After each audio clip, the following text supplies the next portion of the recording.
Welcome back to the channel, everyone. It's always a pleasure to have you here, especially as we dive into another crucial topic that speaks directly to our experience on the spiritual path: how to maintain a lasting, steady practice in Buddhism, even when the journey feels uncertain or discouraging. We've all been there, those moments when we feel like we've lost our way, when meditation feels more like a chore than a refuge, when our commitment starts to waver and our progress seems stagnant. In those times, it can be easy to feel like giving up. But what if I told you that these very moments are not signs of failure, but opportunities for deeper understanding and transformation? In today's video, we'll explore the challenges that come with sustaining a consistent Buddhist practice, especially when life gets difficult. We'll uncover how to navigate through periods of doubt, frustration, and distraction, and learn how to find a renewed sense of purpose in your practice, even when it feels like it's slipping away. Let's start with a story. This is the story of a practitioner named Lian, who, like many of us, found himself at a crossroads in his Buddhist journey. Lian had been practicing Buddhism for several years. In the beginning, everything seemed to flow effortlessly. He found peace in his daily meditations, joy in his connection with the teachings, and strength in his prayers. But as time went on, something started to shift. The enthusiasm that once lit up his heart began to fade. Meditation sessions that once felt like a sanctuary began to feel like an obligation. He couldn't seem to sit still anymore. His mind wandered constantly, and his heart felt disconnected. One day, after a particularly frustrating meditation, Lian thought to himself, "I've been practicing for so long, yet I feel no closer to enlightenment. What's the point? Maybe I'm just not cut out for this." It was then that he met an elderly monk named Master Fusion, who had spent decades studying and practicing the Dharma. Master Fusion saw the inner turmoil in Lian and invited him to join him for tea. "You're struggling, aren't you?" the monk asked, without waiting for an answer. "You've been practicing for a while now, and yet you feel stuck." Lian nodded, feeling understood without saying a word. "The problem," Master Fusion continued, "is that you've been expecting your practice to be linear. You think it should always bring you peace, always bring you joy, always feel meaningful. But the truth is, spiritual practice is not like that. It's not about reaching a final destination, but about learning to be with where you are. Every part of your journey is valid, even when it feels like you're going nowhere." Master Fusion then shared an analogy. Imagine a gardener who tends to their plants every day. Some days, the garden flourishes. The flowers bloom, the leaves grow, and the fruits ripen. But on other days, it might rain too much, or the sun might be too harsh. The plants might seem to struggle, but the gardener doesn't abandon them. They keep tending to the garden, knowing that the process of growth is not always visible. But every action, no matter how small, is still contributing to the garden's development. Lian realized that his practice, like the gardener's work, was not always going to show immediate results. Sometimes it would feel stagnant, sometimes it would be difficult, and sometimes it might even seem like he was going backward, but that didn't mean his practice was failing. It simply meant that, like the gardener, he needed to remain patient and consistent, even when the growth wasn't immediately visible.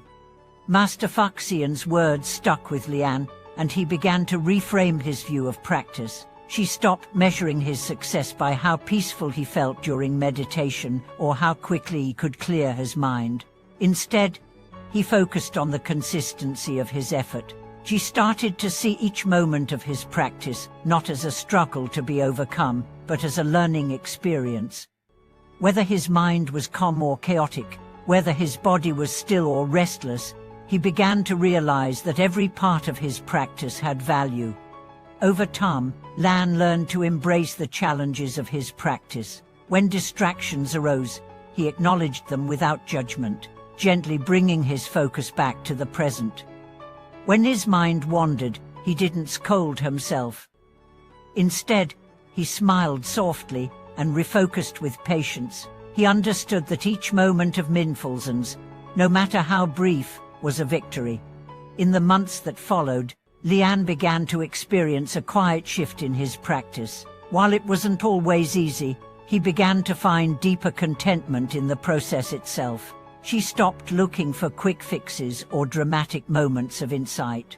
She let go of the idea that practice had to be perfect, and instead, he focused on being present with whatever came up. Lian's story isn't unique. We all experience moments of discouragement, moments when we wonder if we are making any progress at all. But those moments are not obstacles, they are opportunities to deepen our understanding of ourselves and our practice. The key to maintaining a lasting practice is not in avoiding the difficult moments, but in learning to embrace them as part of the path. Here are a few key insights that can help you stay committed to your practice, even when it feels like you're not making progress. Accept the ebbs and flows. Just like the seasons, your practice will have highs and lows. There will be moments of deep peace, but there will also be moments of restlessness and doubt. Accepting this ebb and flow can take the pressure off and help you approach your practice with more compassion for yourself. Focus on the process, not the outcome.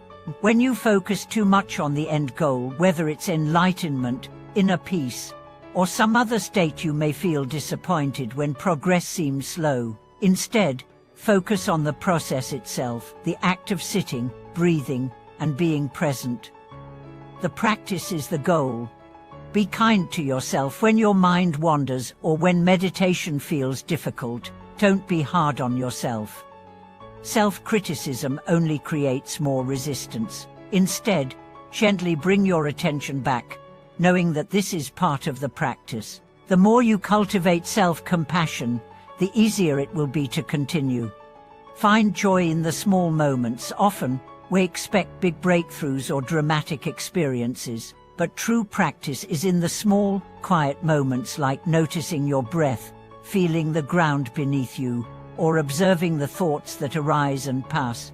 These moments are just as valuable as any profound insight. Trust the process even when it feels like nothing is happening. Trust that your practice is having an impact. Just like the gardener continues to tend to their plants without knowing when they will bloom, keep practicing. The fruits of your effort will ripen in their own time. Lian's transformation didn't happen overnight, but by staying consistent and patient, he was able to find deeper peace and insight over time. His practice became a source of strength, not because it was perfect, but because it was real. It became a part of his life, not something separate to be fixed or achieved. As you continue on your own path, remember this: you are not alone.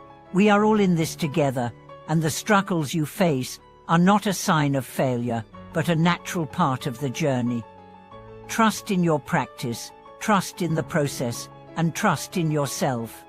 Thank you so much for watching this video.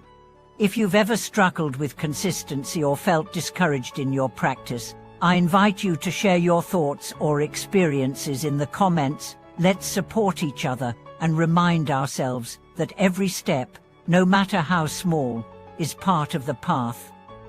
Don't forget to like, subscribe, and share this video with anyone who might be struggling with their practice. Until next time, may your journey be steady, may your heart be patient, and may you find peace in each breath.